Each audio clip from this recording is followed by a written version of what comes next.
Ya Rasulullah, Ya Habiballah, Ya Rasulullah, Ya Habiballah. Muhammad ibni Abdillah, Muhammad ibni Abdillah, Muhammad ibni Abdillah, Muhammad ibni Abdillah. Ya Rasulullah, Ya Habiballah, Ya Rasulullah, Ya Habiballah. Muhammad ibni Abdillah, Muhammad ibni Abdillah, Muhammad ibni Abdillah. Wa ya qari kitabillah, Muhammad ibni Abdillah. Wa ya qari kitabillah. Alaika hubbatul qadara tujahid fi sabilillah. Alaika hubbatul qadara tujahid fi sabilillah. Ya Rasulullah, Ya Habiballah, Ya Rasulullah, Ya Habiballah. Muhammad ibni Abdillah, Muhammad ibni Abdillah, Muhammad ibni Abdillah, Muhammad ibni Abdillah. Muhammad qala ya Rabbi su'ali ummati ba'di. Muhammad qala ya Rabbi su'ali ummati ba'di. Wasammi'hum minaz zambi wa ghafaru zunuballah. Wasammi'hum minaz zambi wa ghafaru zunuballah. Ya Rasulullah, Ya Habiballah, Ya Rasulullah, Ya Habiballah. Muhammad ibni Abdillah, Muhammad ibni Abdillah. Bismillahirrahmanirrahim. Assalamualaikum warahmatullahi wabarakatuh. Alhamdulillah, alhamdulillahillazi amarona anutahhiru baitahu lit-ta'ifina wal 'akifina wa ruka'is sujud. Wassalatu wassalamu ala asrofil anbiya'i wal mursalin wa ala alihi wa ashabihi wa man tabi'ahum bi ihsanin ila yaumiddin. Rabbi syrahli sodri wa yassirli amri wahlul 'uqdatam min lisani yafqahu qawli. Allahumma aftah lana hikmataka wansur alaina rahmataka ya zal jalali wal ikram. Amin. Amma ba'du. Pemirsa dari Muslimah BR TV dimanapun berada, semoga saat ini dan seterusnya senantiasa dalam keadaan sehat walafiat. Allah kuatkan jasmaninya, Allah tambahkan nur keimanannya, dan mudah-mudahan dalam keberkahan ya Allah Subhanahu wa Ta'ala. Mari di awal perjumpaan kita pada hari ini sama-sama kita panjatkan rasa puja dan puji syukur kita kehadirat Allah Subhanahu wa Ta'ala yang telah memberikan kita begitu banyak nikmat dan karunia, yaitu nikmat kita masih dijadikan orang-orang yang senantiasa beristiqomah dengan keimanan kita, dan juga tentunya senantiasa kita kirimkan sholawat dan salam kepada manusia yang mulia, manusia yang agung, baginda Nabi besar kita Nabi Muhammad Sallallahu Alaihi Wasallam. Semoga kita semua umat yang nanti mendapatkan syafaatul usmah dari Nabi kita Nabi Muhammad Sallallahu Alaihi Wasallam. Pada perjumpaan kita lewat Diary Muslimah hari ini kita akan membahas sebuah tema, yaitu sholat tidak khusyuk, apakah Allah menerimanya? Tentunya pemirsa Diary Muslimah yang diridhoi Allah Subhanahu wa Ta'ala, Sholat ialah ibadah yang paling agung setelah kita mentauhidkan Allah. Karena sholat ini adalah ibadah yang menggabungkan semua jenis ibadah. Baik itu ibadah lisan, ibadah hati, bahkan ibadah seluruh anggota tubuh kita. Dan begitu pentingnya sholat, sampai-sampai sholat ini merupakan amal yang pertama kelak yang akan dihisab oleh Allah pada hari kiamat. Sehingga sholat ini Allah tidak wahyukan kepada malaikat Jibril. Allah langsung undang kekasihnya, yaitu Nabi kita Nabi Muhammad SAW, menembus langit yang ketujuh untuk menerima perintah sholat yang begitu agung ini. Sehingga kata baginda Nabi SAW dalam hadis beliau, as-sholatu imaduddin, faman aqomaha faqad aqomaddin, wa man hadamaha faqad hadamaddin. Kata baginda Nabi SAW, sholat itu adalah tiangnya agama. Barang siapa yang mendirikan sholat, sungguh dia telah menegakkan agamanya. Dan barang siapa yang telah meninggalkan sholat, yang tidak mengerjakan sholat, sungguh dia telah meruntuhkan agamanya. Inilah pentingnya sholat, bagaikan kepala di antara anggota tubuh kita yang lainnya. Sehingga seseorang kalau tidak mengerjakan sholat, maka setiap amalnya tidak akan bernilai di hadapan Allah Subhanahu wa Ta'ala. Sehingga pun Allah perintahkan kepada kita di dalam Al-Quran, begitu banyak perintah-perintah Allah yang memerintahkan kita untuk mendirikan sholat. Di antaranya Allah sebutkan di dalam surah Al-Baqarah ayat 45, Bismillahirrahmanirrahim, wasta'inu bisobri wassalat wa innaha lakabiratun illa 'alal khasiin. Kata Allah, jadikanlah sabar dan sholat sebagai penolongmu. Dan sesungguhnya yang demikian itu sungguh berat kecuali bagi orang-orang yang khusyuk. Pemirsa, apa makna dari surat Al-Baqarah ayat 45? Kita akan lanjutkan pemirsa setelah yang lewat ini. Jangan kemana-mana, tetap di Diary Muslimah. Terima kasih Anda masih menyaksikan Diary Muslimah. Kita akan lanjutkan pembahasan kita. Sholat yang tidak khusyuk, apakah diterima oleh Allah Subhanahu wa Ta'ala? Tadi disampaikan di dalam surah Al-Baqarah, Allah telah sebutkan bahwa sesungguhnya jadikan sabar dan sholat sebagai penolongmu. Allah berikan solusi dalam hidup kita. Dan hanya orang-orang yang sholatnya khusyuk, dengan dia melaksanakan sholat dan dia bersabar setiap apapun ujian yang Allah timpakan kepada dirinya, dia akan menjadikan sholat yang dia kerjakan itu menjadi penolong dalam kehidupannya. Tentunya pemirsa yang dirahmati Allah Subhanahu wa Ta'ala. Berbicara tentang khusyuk. Khusyuk adalah puncak prestasi seorang hamba ketika dia beribadah di hadapan Allah Subhanahu wa Ta'ala.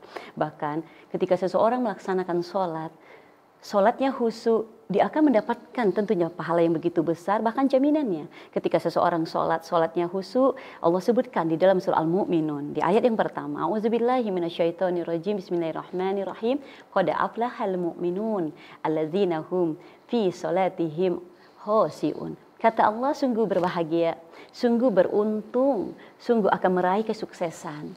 Orang-orang yang beriman, mereka orang-orang yang beruntung. Siapakah orang-orang yang beriman yang akan mendapatkan kebahagiaan, yang akan mendapatkan keuntungan, yang mendapatkan kesuksesan dalam hidupnya? Allah sebutkan dalam surah Al-Mu'minun, yaitu orang-orang yang beriman. Di antara tandanya yaitu ketika dia sholatnya dengan khusyuk. Nah, kita harus pahami dulu nih pemirsa, apa sih pengertian khusyuk itu yang harus kita pahami? Khusyuk itu tentunya ketika seseorang melaksanakan sholat, dia berusaha untuk berkonsentrasi. Ya, ketika dia sholat, dia membayangkan bahwasanya dirinya sedang berada di hadapan Allah Subhanahu wa Ta'ala, Zat yang Maha Besar. Sehingga dia berupaya ketika dia sholat, dia memahami bacaan-bacaan sholatnya, dia memahami gerakan-gerakan sholatnya. Bukan berarti khusyuk dalam sholat dia melupakan segala sesuatunya, belum tentu. Jadi khusyuk itu adalah bermakna ketenangan seseorang ketika dia mengerjakan sholat, yang dia memahami bahwa dia berada dalam keadaan dilihat sedang berhadapan dengan Allah Subhanahu wa Ta'ala. Kalaupun kita tidak merasa kita berhadapan dengan Allah, hendaknya ketika kita sholat kita merasa gerakan-gerakan sholat kita, bacaan-bacaan sholat kita, semuanya dilihat oleh Allah Subhanahu wa taala dan tidak ada satupun yang tidak akan dibalas oleh Allah Subhanahu wa taala. Jadi, ketika mungkin orang bertanya, apakah ketika kita sholat kita tidak khusyuk, sholat kita tidak diterima oleh Allah Subhanahu wa taala? Saya secara pribadi menjawab, khusyuk bukanlah di antara termasuk salah satu rukun sholat yang menyebabkan seseorang sholatnya tidak diterima oleh Allah Subhanahu wa taala. Karena khusyuk adalah ibadah batin kita. Tahu sholat kita diterima atau tidaknya, itu yang tahu adalah Allah Subhanahu wa taala. Yang penting ketika kita sholat, kita sempurnakan syarat-syarat sahnya sholat, yaitu segala perkara-perkara yang harus kita sempurnakan sebelum kita mengerjakan ibadah sholat kita, dan kita benar-benar mengerjakan sholat sesuai dengan rukun-rukun yang telah ditetapkan dalam agama kita. Ketika kita sholat, kita merasa sholat kita tidak khusyuk, tetap berusaha kita mengerjakan sholat. Karena diterima atau tidaknya ibadah kita, yang tahu hanyalah Allah Subhanahu wa ta'ala. Yang jelas, ibadah yang diterima oleh Allah Subhanahu wa ta'ala itu adalah ibadah yang ketika seseorang mengerjakan ibadah itu, dia mengerjakannya ikhlas karena Allah Subhanahu wa ta'ala. Dan yang kedua, dia ittiba, mengerjakan ibadah itu sesuai dengan apa yang telah dicontohkan oleh Rasulullah SAW. Sehingga para ulama membuat satu rukun ya sholat, agar sholat yang kita kerjakan ini sempurna. Sholat yang kita laksanakan ini menjadi sholat yang benar-benar yang menjadikan sholat kita ini diterima oleh Allah Subhanahu wa ta'ala. Di dalam kita sholat, para ulama meletakkan tumak ninah ya di antara setiap rukun-rukun sholat. Apa itu tumak ninah?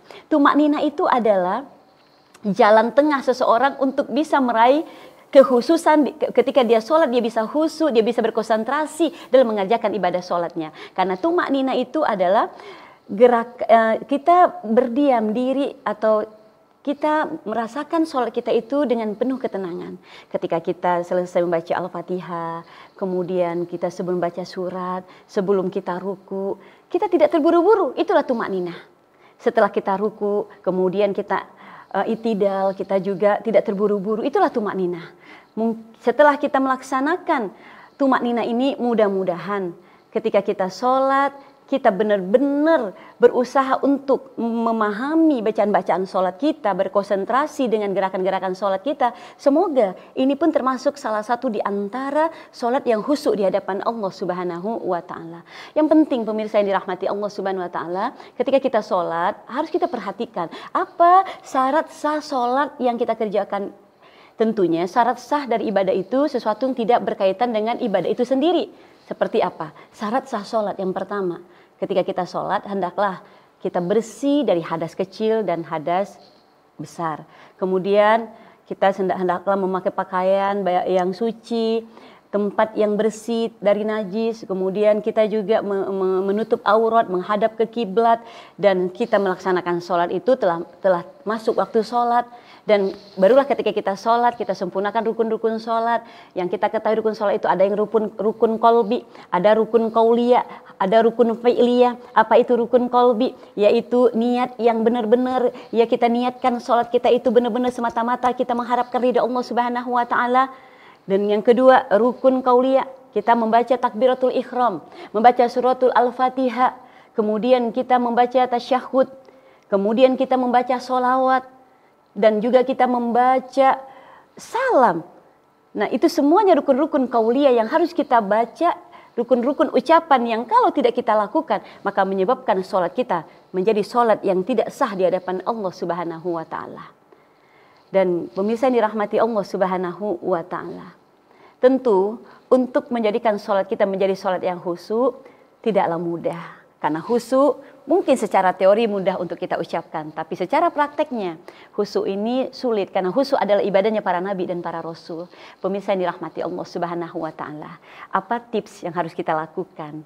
Apa kiat-kiat agar ketika kita sholat kita menjadi sholat yang bukan hanya sekedar sah, tapi sholat yang diridhoi, yang diterima oleh Allah Subhanahu wa ta'ala. Tentunya kita akan lanjutkan pembahasan kita ini setelah yang lewat ini. tetap di Diary Muslimah. Terima kasih Anda masih menyaksikan Diary Muslimah. Kita akan lanjutkan pembahasan kita. Pemirsa yang dirahmati Allah Subhanahu wa taala, untuk mendapatkan sholat yang khusyuk tentunya butuh kesungguhan kita untuk mengerjakan ibadah yang mudah-mudahan ibadah itu menjadi ibadah yang mendapatkan pahala yang besar, yang mendapatkan ganjaran di sisi Allah berupa tingkatan derajat yang mulia di hadapan Allah Subhanahu wa taala. Karena meskipun mungkin kita belum mengerjakan sholat secara khusyuk, karena khusyuk itu tidak mudah. Karena khusyuk adalah ibadah batin, pekerjaan hati kita di hadapan Allah Subhanahu wa taala. Tapi seseorang yang ingin sholatnya khusyuk, sebelum dia sholat, dia telah mempersiapkan segala sesuatunya untuk ibadah sholatnya. Makanya kita mengenal ada sholat sunnah muakkad rawatib, yaitu qobliyah. Sebelum kita melaksanakan sholat yang wajibnya, kita pemanasan dulu. Kita sholat sunnah qobliyah dulu. Kemudian kita sempurnakan uduk kita, uduk yang sempurna. Kemudian tentunya untuk meraih sholat yang khusyuk, memakai pakaian yang bersih, rapi. Bagi kita akhwat, bagi kita seorang muslimah, memakai mukena yang bersih. Jangan mukena udah 1 bulan gak dicuci pemirsa. Itu akan mengganggu khusyuknya kita di dalam sholat. Kita perhatikan pakaian yang kita pakai, mukena yang kita pakai, agar bisa mendukung khusyuknya, konsentrasi ibadah kita di hadapan Allah Subhanahu wa taala. Dan jangan lupa, sering-sering kita membaca ta'awudz, kita membaca A'udzubillahi minasyaitonirrajim. Kita berlindung dari godaan syaitan yang terkutuk. Karena ibadah kita ini tidak akan aman dari gangguan dan dari godaan syaitan. Coba perhatikan, ketika baru takbiratul ihram, setan mulai melintas dalam pikiran dan hati kita.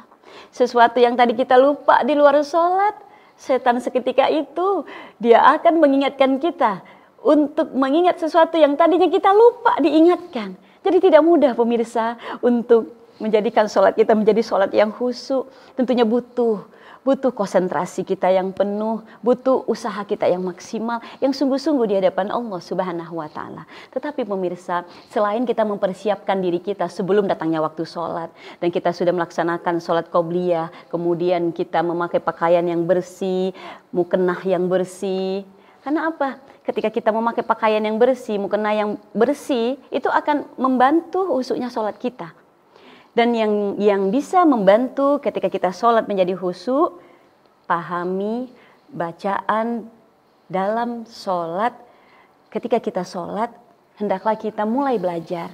Apa yang kita baca, mudah-mudahan kita bisa memahaminya. Mulai dari doa iftitah, ketika kita membaca suratul Al-Fatihah, kemudian ketika kita ruku, bacaan ruku, membaca doa duduk di antara dua sujud. Ketika kita bisa memahami bacaan-bacaan yang kita baca, semakin kita paham artinya pemirsa, semakin tinggi tingkatan khusyuknya kita di hadapan Allah Subhanahu wa taala. Karena kita menyadari, karena kita sedang berdialog, karena kita sedang berdoa di hadapan Allah Subhanahu wa taala. Tentunya ketika kita paham apa yang kita baca, kita benar-benar meresapi dalam diri kita. Jadi untuk melatih, untuk membantu biar sholat kita menjadi khusyuk, pahami bacaan dalam sholat kita buka lagi buku tentang sholat, bab-bab sholat kita buka lagi kitab-kitab fikih kita. Apa sih artinya doa iftitah? Apa sih artinya doa ruku? Apa sih artinya doa sujud? Apa artinya doa duduk di antara dua sujud? Nah, insya Allah itu akan menjadikan sholat kita menjadi khusyuk. Kita tidak akan menjadi khusyuk sholatnya kalau kita tidak tahu makna yang kita baca. Ya, seperti kita berbicara dengan seseorang dan kita tidak mengerti kita berbicara dengan siapa, yang kita sampaikan apa, mungkin kita tidak akan bisa berkonsentrasi. Makanya belajar memahami bacaan-bacaan sholat yang kita baca. Insya Allah itu akan membantu sholat kita menjadi khusyuk. Kemudian ada beberapa tips yang bisa kita lakukan untuk menjadikan sholat kita menjadi sholat yang khusyuk, yaitu fokus pandangan mata kita ke tempat sujud. Makanya para ulama mengajarkan kepada kita lihat satu titik. Kita lihat ke tempat sujud agar membantu biar sholat kita menjadi khusyuk. Dan tidak diperkenankan ketika kita sholat mata kita larak-lirik atau melihat ke atas. Bahkan tidak fokus melihat ke satu titik. Hendaklah kita melihat ke tempat sujud kita. Sehingga itu akan membantu sholat kita bisa menjadi lebih konsentrasi lagi untuk menjadi sholat yang khusyuk di hadapan Allah Subhanahu wa Ta'ala. Dan tentunya pemirsa yang dirahmati Allah Subhanahu wa Ta'ala, hal yang perlu kita persiapkan juga sebelum kita melaksanakan sholat, kita harus membereskan dulu, menyelesaikan dulu urusan-urusan seperti hadas kecil, hadas besar. Karena ketika sholat kita menahan hadas kecil seperti buang angin, itu akan mengganggu konsentrasi sholat kita. Ya, mungkin saat kita berdiri kita masih oke-oke saja sholatnya, tapi ketika kita sujud, nah ini akan bisa menyebabkan sholat kita menjadi sholat yang akan buyar konsentrasinya. Nah kita akan selesaikan dulu, apakah itu kita mau menyelesaikan hadas kecil ataupun hadas besar. Kemudian ini yang paling harus kita latih dalam diri kita saat kita mengerjakan sholat. Bayangkan seakan-akan kita ini melihat Allah. Inilah ihsan.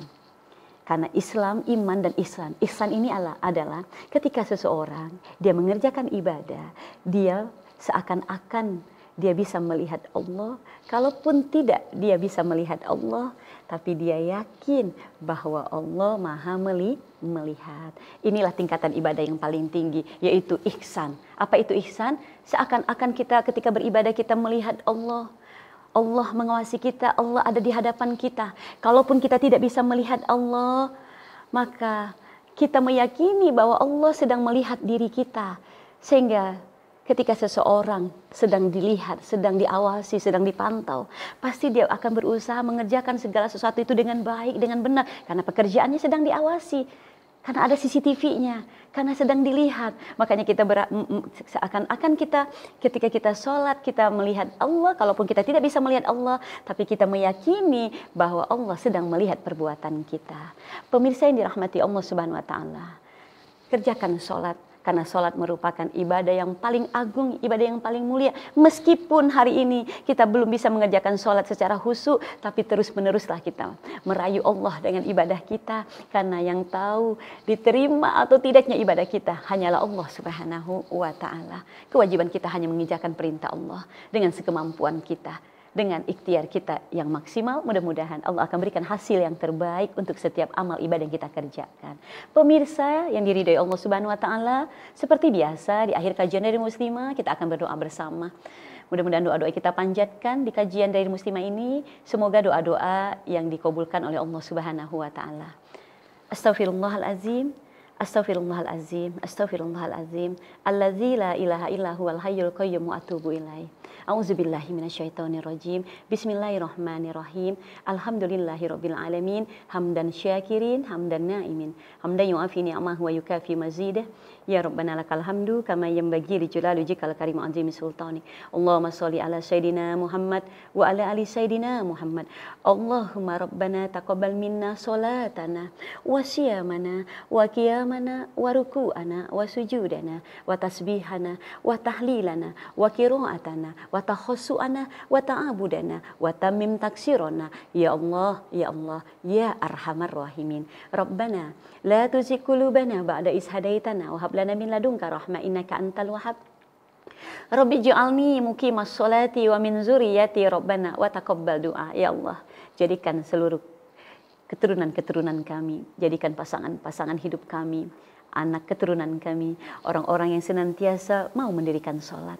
Rabbana hab lana min azwajina wa dzurriyyatina qurrata a'yun waj'alna lil muttaqina imama. Rabbana atina min ladunka rahmatan wa hayyi' lana min amrina rasada. Rabbana atina fid dunya hasanah wa fil akhirati hasanah wa qina azabannar. Wa sallallahu ala sayidina Muhammadin wa ala ali sayidina Muhammad. Subhana rabbika rabbil izzati amma yasifun. Wassalamun alal mursalin walhamdulillahi rabbil alamin. Amin ya rabbal alamin. Wallahul muwafiq ila aqwamit thoriq. Wabillahi taufiq wal hidayah. Wassalamualaikum warahmatullahi wabarakatuh.